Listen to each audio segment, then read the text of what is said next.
Karakter Building PowerPoint Dr. Randes Dodi Permadi, MSc.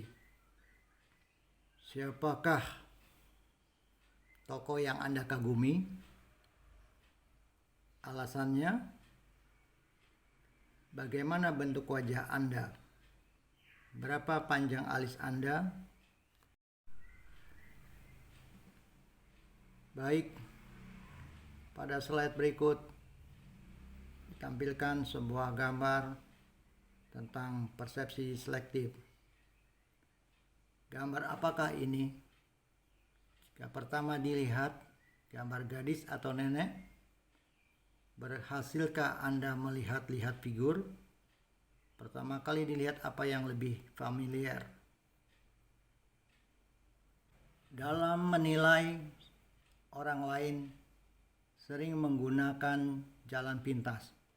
Walau seringkali jalan pintas mempercepat individu menyimpulkan apa yang dipersepsi. Cara ini bisa menyesatkan. Mempelajari jalan pintas bisa membantu dan mengenali saat terjadi distorsi dalam persepsi. Jalan pintas sering diambil persepsi selektif akan menghasilkan individu menginterpretasi apa yang dilihat secara selektif. Mengubah pemikiran, sikap, dan perilaku untuk membentuk pribadi efektif guna mencapai sukses sejati. 1. Keluarga adalah jiwa masyarakat dan tulang punggungnya. Kedua, fondasi keluarga yaitu ajaran agama disertai kesiapan mental dan fisik. Mulai mempelajari sifat-sifat mulia, kesetiaan, kasih sayang, sirik, atau kecemburuan sosial dan sebagainya. Daripada susah-susah mencari panutan, marilah kita berani menjadi seorang panutan. Paling tidak menjadi panutan dalam 3 hal. Pertama, panutan bagi diri sendiri. Kedua, panutan bagi keluarga. Ketiga, panutan bagi setiap bawahan yang dipercayakan pada kita. Kelemahan utama kepribadian kita adalah tidak sincere, tidak tulus ikhlas, dan tidak bersungguh-sungguh. Semu, senang basa-basi, dan senang pamer. Itulah keutamaan kelemahan daripada kepribadian kita. Mendalami diri manusia, watak bersumber pada hati nurani. Dalam diri manusia ada segumpal daging. Apabila daging itu rusak, rusaklah seluruh tubuhnya. Segumpal daging itu dinamakan hati. Hadis yang diriwayatkan oleh Bukhari dan Muslim. The man, 1. The knowledge, pengetahuan dan keterampilan. The character, yaitu watak terpuji. The soul, jiwa, kerohanian, spiritualitas. The divine, guidance, tuntutan ilahi.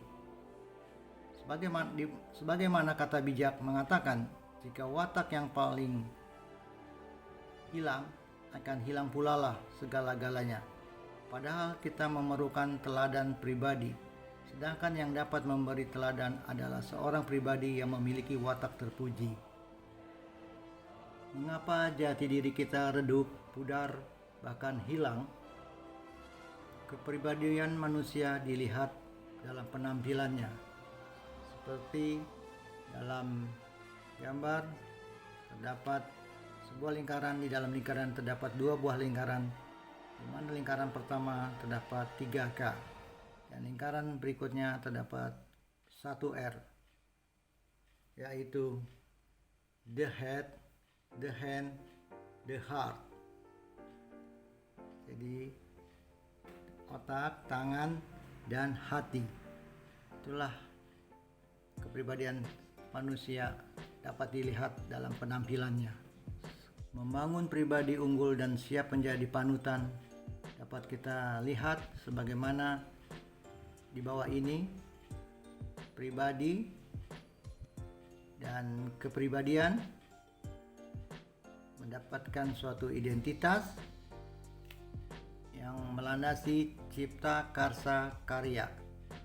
Sedangkan hati sumber daripada jati diri seseorang yang dapat dilandasi suatu rasa tersebut terdapat di dalamnya cipta karsa dan karya. Jati diri pun manusia dapat diketahui dengan ketahanan pribadi unggul, siapkan jadi panutan, dan aset. Semuanya ini berlandaskan pada karakter dan memiliki kompetensi. Sedangkan aset merupakan yang terdapat di lingkungan kita sendiri, yakni lingkungan keluarga, lingkungan domisili, lingkungan kerja, lingkungan usaha, masyarakat, bangsa dan negara, serta umat. Membangun jati diri dilandasi dengan 5 sikap dasar yang tercermin di dalamnya, yakni 1. Jujur, 2. Terbuka, 3. Berani ambil risiko dan bertanggung jawab, 4. Memenuhi komitmen, 5. Kemampuan berbagi atau sharing. Dan ciri ini menjadikan ciri sebagai kepemimpinan yang sidik atau jujur, amanah, keterpercayaan, tablik, keterbukaan, fatonah, cerdas, arif, dan bijaksana. Bila kita ambil dan kita petik dari seorang penceramah kondang Agim, untuk menjadi orang beriman harus dilandasi 1. Mengenali diri untuk meningkatkan hubungan kita antar manusia, 2. Membina sikap dasar untuk membentuk watak terpuji, dan 3. Menimbulkan komitmen solid berdasarkan esensi religi yang dianutnya. Dapat kita sinergikan dengan pepatah Jawa, "Trimah marang opo sing saiki dilakoni." Jadi mensyukurilah apa yang sudah didapat. Jadi manungso ojo sok ambeksio. Jadi manusia tuh jangan mau menang sendiri. Seneng gawe rahayu ning lian, nyeneng ake poro kadang. Senang membahagiakan orang lain, menyenangkan teman-teman. Itulah peribahasa dalam bahasa Jawa. Untuk mendapatkan sukses sejati menurut Sumarno Sudarsono, rumus 5+3+3. 5. Sikap dasar: jujur, terbuka, berani ambil risiko dan bertanggung jawab, memenuhi komitmen, mau dan mampu berbagi atau sharing. 3 syarat, yakni niat yang dilandasi nawaitu, mohon perkenan kepada Tuhan yang Maha Kuasa, insya Allah bersyukur, dan alhamdulillah. 3 cara doa, sholat, mewujudkan perubahan, memberi suri tauladan. Orang yang berbahagia adalah orang yang dapat berdamai dengan dirinya, dengan orang lain, dan dengan Tuhan. 7 rahasia mencapai kebahagiaan, yaitu rahasia pertama, harus bersabar atau patience. Rahasia kedua, syukur, gratefulness. Rahasia ketiga, sederhana, simplicity. Rahasia keempat, kasih atau love. Rahasia kelima, memberi atau giving. Rahasia keenam, memaafkan, forgiving. Dan rahasia ketujuh adalah pasrah atau surrender. Sabar menjadi kunci utama setiap manusia yang hidup di muka bumi ini. Maka pelajarilah seni bersabar. Dengan disiplinkan pikiranmu saat pikiran-pikiran tak sabar untuk meraih tujuan. Tak rasional bahkan mendatangkan sukses. Sabar memicu kegelisahan, ketakutan, keputusasaan, dan kegagalan. Sabar menciptakan keyakinan, kepastian, dan cara berpikir. Sabar juga dapat diartikan kepada diri kita sendiri dan orang lain pun harus dapat memaknai sabar adalah kunci segala-galanya. Sabar adalah kunci kesuksesan. Sabar adalah kunci kebahagiaan. Sabar adalah inti dari esensi menikmati hidup ini.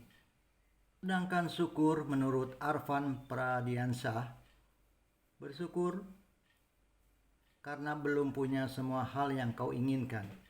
Jika sudah, apalagi yang kau akan cari? Bersyukurlah saat kau tidak tahu sesuatu karena kau berkesempatan belajar. Bersyukurlah atas saat-saat sulit. Pada masa itulah kau bisa berkembang. Bersyukurlah atas keterbatasanmu. Keterbatasanmu itu memberimu kesempatan untuk jadi lebih baik. Bersyukurlah atas setiap tantangan baru, karena tantangan itu akan membuatmu lebih kuat dan berkarakter. Bersyukur atas kesalahan yang kau lakukan. Kesalahan memberimu pelajaran berharga. Bersyukurlah saat kau merasa letih dan jemu, berarti kau sudah menemukan hal yang berbeda. Bersyukurlah atas masalah yang kau hadapi, dan masalah itu bisa jadi karuniamu. Hubungan interpersonal, ada yang menarik dalam hubungan interpersonal, yaitu sabar, syukur, dan sederhana, bersifat menerima, kasih, memberi, dan memaafkan, dan hasil akhirnya adalah melepaskan. Yang harus dilepas adalah ego. Untuk bisa mencintai orang lain, kita harus terlebih dahulu menyingkirkan ego. Untuk bisa memberi, kita harus melepaskan yang telah kita miliki. Untuk memaafkan, kita harus melepaskan diri, hati, dan keinginan kita untuk membalas kejahatan yang dilakukan orang lain. Renungan. Memberikan kail jauh lebih berarti ketimbang memberikan ikan. Dengan memberikan kail, Anda sedang mengubah hidup seseorang. Dengan memberikan kail, Anda membuat orang tersebut berpindah dari ketergantungan menuju kemandirian. Memberi ikan akan menciptakan pengikut, tetapi memberikan kail akan menghasilkan pemimpin. Jika kita lihat pada strategi burung hantu yang menyelesaikan setiap ketegangan dan perasaan negatif antara mereka yang terlibat konflik.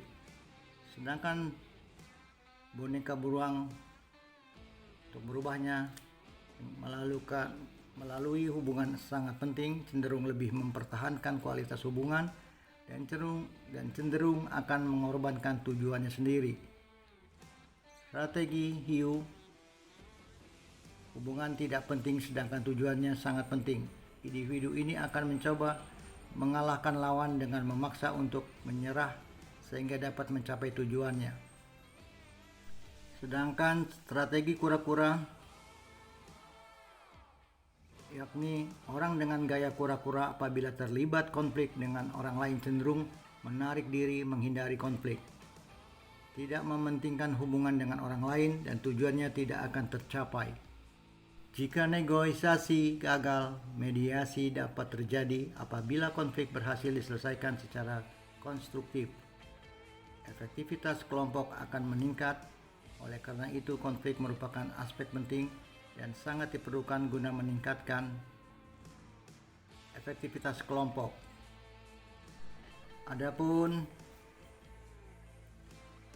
beberapa referensi daftar pustaka yang kami himpun adalah Arfan Pradiansyah, The Seven Laws of Happiness, PT Mizan Pustaka Bandung 2009, Abraham Maslow, Motivasi dan Kepribadian Jakarta PPM, dan PT Pustaka Binaman Presiut edisi keempat tahun 1977, Haji Sumarno Sudarsono, Karakter Building Membentuk Watak, penerbit PT Alex Media Komputindo Gramedia 2004, Iwan Purwanto SE MPD, Manajemen Strategi CV Ya Rama Widya 2008.